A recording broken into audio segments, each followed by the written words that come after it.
a frame trap situation. But speaking of frame traps, we're going to get into this with Charlie Sheik against Rich Brown's Mewtwo in winners finals. And starting off with a bouncing fish in neutral, really like that from Charlie. He's just turning needles right after that. I'm going to go with a fair string, but not going to get the nair as soon as Rich Brown drops away from ledge. Yeah, and I believe this is the top 2 seeds for the tournament, so tournament kind of panning out really well for these 2 players at least. So definitely going to see Charlie definitely busting out more of his characters. Ooh, we almost get the triple fair. Tries to go for the downer, not going to connect. Yeah, and that's something that Mewtwo's can do so often, so well, because like they have a really good teleport. Also, they have really good aerial drift, so they can go quite low for their downer and still somehow make it back if they utilize their confusion with their jump. Nice bouncing fish. He's going to get him with an F tilt into the nair. Nice chip damage that Charlie's getting here on the ledge. Really good spaced out fairs.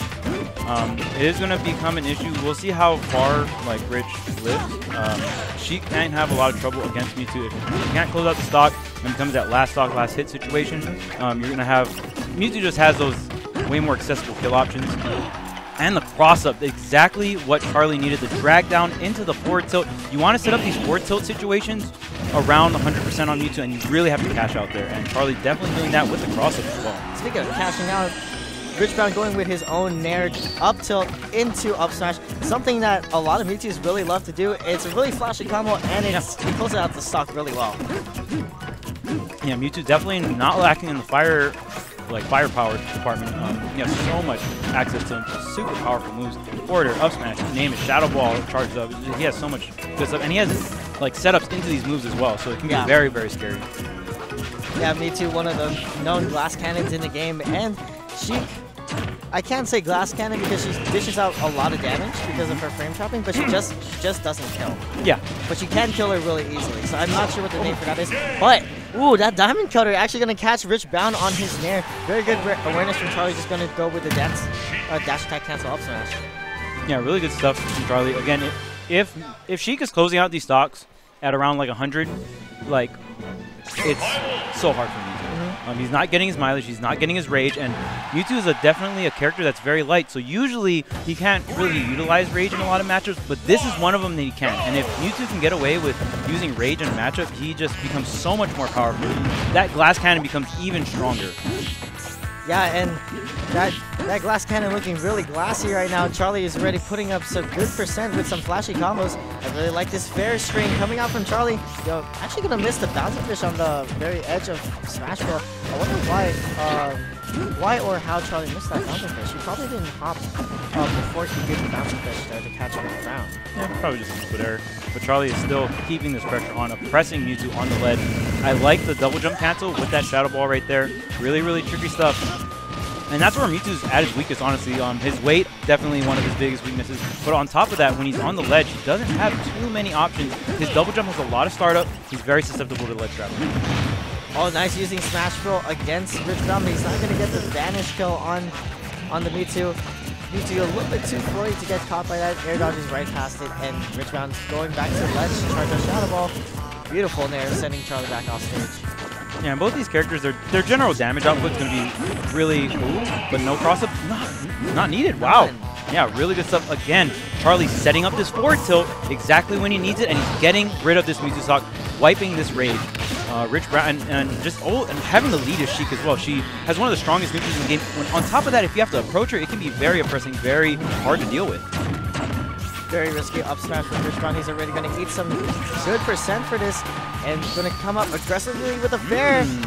I like the wall jump into the down air attempt. If he did land that, that was a good stock that he could have gotten from Charlie, because both hits, which I mean like the one that would send Charlie upwards and the one that would spike Charlie, both would have killed Charlie actually. And well, it was a good attempt for Rich Brown. He's not going to get that stock, but if he gets his grab here, he's guaranteed the stock, because Sheik is just too light to live those kill throws. Yeah. Oh my goodness. But swipe it to the right, the forward air, gonna take it for Rich Brown. Beautiful Shadow Call coming out from Rich Brown. He's gonna charge that Shadow Ball once more and throwing Charlie off stage, trying to get him with a down tilt on ledge.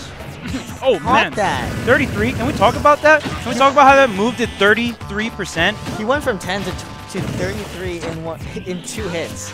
Yeah, I mean, when I was talking about Mewtwo's damage output, I was definitely talking about his combos, but you know, that charged Shadow Ball, 33%, man, that is so much damage on a projectile move that you can cancel the shield. It's such a great tool, really good damage output. You can use it for V reversing as well. Oh, nice nair into fair, catching him DIing outwards. Yeah, Charlie was definitely trying to get out of that combo, held right, and he actually fell out, and Rich Brown was able to fall on top of him after with the forward air, catching that Mankey DI, going to get the early game 1 there. Definitely Charlie wasn't expecting that. Yeah, the thing that Charlie was talking with to Shine, DMC, and me on the way here from when we picked him up in Pasadena. Okay. He was talking about how Mewtwo's Nair is one of the moves he hates to deal with in Smash 4 because like it has really good combo potential. Sometimes he just beats out your moves in general, and like right there, like even if you SCI the move properly, you still won't fall out. And even if you do fall out, it combos into something anyway. Yeah, there's follow-ups off the fallout.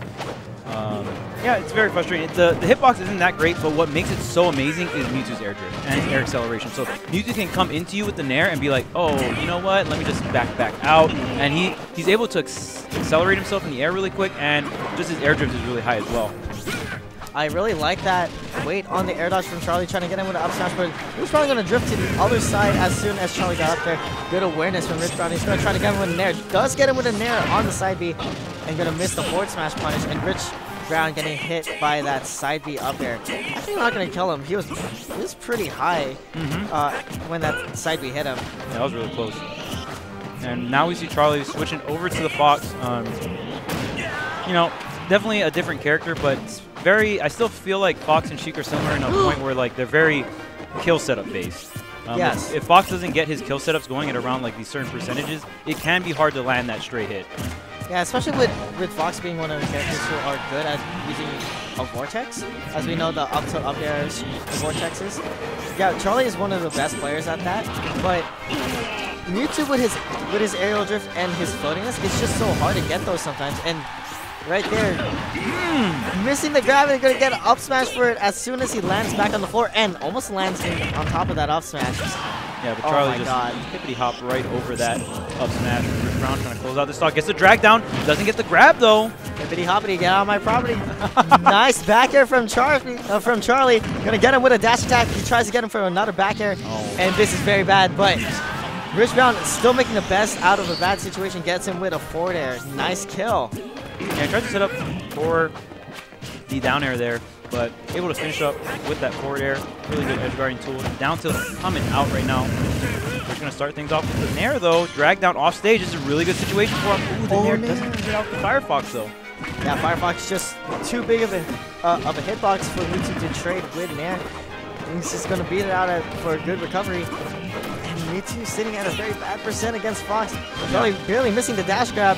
He's going to go for an empty hop into side B. Nice call out on the dash attack. Perfect shield. I feel like that was like a perfect pivot shield. Perfect shield into up smash. There's some kind of shenanigans went on there. I was kind of eating my popcorn, so I didn't like catch the whole thing, but definitely saw some fancy movement. Yeah, it was so weird because like Charlie's side B, and as soon as he hit the floor, I think he got the auto cancel so he could dash out of it. Then he got the perfect pivot right afterwards, got the perfect shield, then got the up smash afterwards. That's a sequence of buttons like I don't even think Charlie himself was thinking about it. It's just like it was all instinct. Oh yeah. These youngins, man. These youngins can move. They can move and they can react. And you know, Charlie definitely showing us, and wow, the switch to Meta Knight, you know, Charlie just showing us all the characters. Yeah, I think it's because since Charlie had the ban, and Rich Brown told him like, yeah, I'm going to town. He's like, oh, this is perfect for me for Meta Knight. So he's going to use these low blast zones on the top for Meta Knight's ladder combo, something that we all know Meta Knight well for. To kill Rich Brown at fairly early percent because of how light Mewtwo is. Yeah, Meta Knight can do one of the many, or not many, but you know, he is a combo or a character with a ladder combo, essentially like a bunch of up airs into an up B, and yeah, it's gonna be able to net him kills off the top, and with Town City having a lower ceiling, definitely going to be an opportunity for Charlie, and I like the counter pick there. Like you said, Rich went to Town and City, and then Charlie was like, oh, cool. Like, I have a character that I can abuse that counter pick with. Yeah, Charlie one of the few players, like few top players guys. Woo! Tries to go for a dash attack, actually eats a down smash in the face, but like... I'm going to the light, man. Whew. I don't want you here. Eat the darkness. Like, with Charlie, like, he's one of the few players I see, like, have a character for almost every stage. Because, like, I know there are players who, like, are good on every stage with one character, but, like, it's always good, in my opinion, to have, like, a secondary or a pocket that you can pull out for a very situational stage change. And this is one of those characters for Charlie. Going with the Meta Knight, he almost died to up the 70% after a hit. That was crazy. Yeah, even when Charlie gets, you know, really behind, down throw into up B, that's going to be a true combo on that high platform there. That's so dumb. Why does Meta Knight have that? Charlie could honestly, he's just one ladder away from the win too. He's got 83% rage. He's looking really like in a really good spot, honestly. I feel like if Charlie hits him once more, like yo, oh, he tried to get him with a down tilt, not gonna get the reset. Tries to get him with a drag down bear so he could get the down tilt reset again, but he's not gonna get it. And Richron getting himself out of that precarious situation. Actually almost almost kisses that down smash once more, and he's gonna get this ladder combo. Hey, Town and City, Meta Knight. Yeah, and like you said, just it's really good to have these different characters, especially in a game that's so balanced. I mean, obviously there's like better characters and worse characters in Smash 4, like any other fighting game, but definitely the most balanced Smash game of all the iterations. So, yes. By a long shot. And you have like, not a lot of people agree with some of the balancing mechanics like rage and stuff, but it does, nonetheless, it does balance the game out. Yeah, because Melee, very, what is it, assault based. Like, very attacking based in Melee. Oh, yes. Very offensive based. options are absurdly good. And, like, the shield, even, like, rolling, like, all the defensive options in some of the other Smash games are not so great, especially Melee. There's, like, so many things, like, so much true block strings that you can keep doing over and over again. They can't really do anything. Shield isn't as strong. It doesn't last as long. But, yeah, in this game, defensive options are pretty strong. So, the roll, I think this is the best game in terms of, like, the dodge roll.